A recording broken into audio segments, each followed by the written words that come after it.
Fans are mourning the loss of iconic sex ed broadcaster Sue Johanson. Welcome to Talk Sex. I'm your host, Sue Johanson, and It was her fearless, honest approach to conversations around sex beginning in the 1980s that made her a radio and television show star, a hit in both here and the U.S. Nadine Thornhill, a sex educator from Toronto, is joining us this morning to take a look at her legacy. Good morning to you.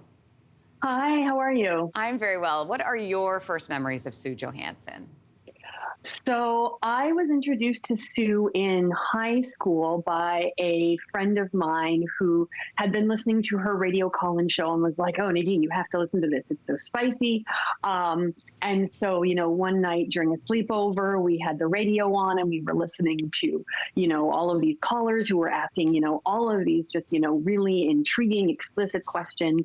And I was immediately struck by the way that, her responses, they were neither, cautionary, they weren't shaming, but they also weren't, she wasn't sensationalizing these discussions about sex. It just felt so normal and casual. And I just found that so affirming at the time. You know what? I had the same experience as well. Like, I used to listen to her on the radio, and for me, because you couldn't Google anything, right, Nadine? Like, you couldn't Google. And so you had these people calling in with their voices that sounded like my voice as a teenager, and I'm listening to these people ask the questions that I wanted to know. And I was saying earlier, it was like she could have been talking about the weather. She normalized it that much. What sort of impact did she have on you professionally? I think because that was one of my sort of formative experiences around sex education, it's something that I really carried into my own career. And I've always tried to sort of bring that same accessibility to the sex education that I offer to people as well, and to just make it part of sort of the music of everyday conversation. Oh, I love how you word that.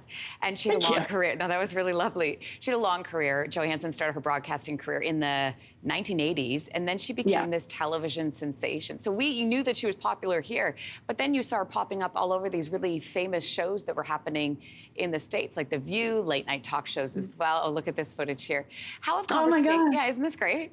How have conversations around sex positivity changed since she first started? So when she first started, during the 1980s, that's when the AIDS pandemic was sort of really at its peak. And so what I remember of the conversations back then was it was very much focused on things like safer sex, like abstinence, illness prevention. And while those are still part of the conversation, I think today, we've evolved and we're having a lot of conversations about the way that, aspects of our identity impact sexuality, queerness, gender. Since Me Too, we've also, had a lot of great, really nuanced, specific conversations around consent.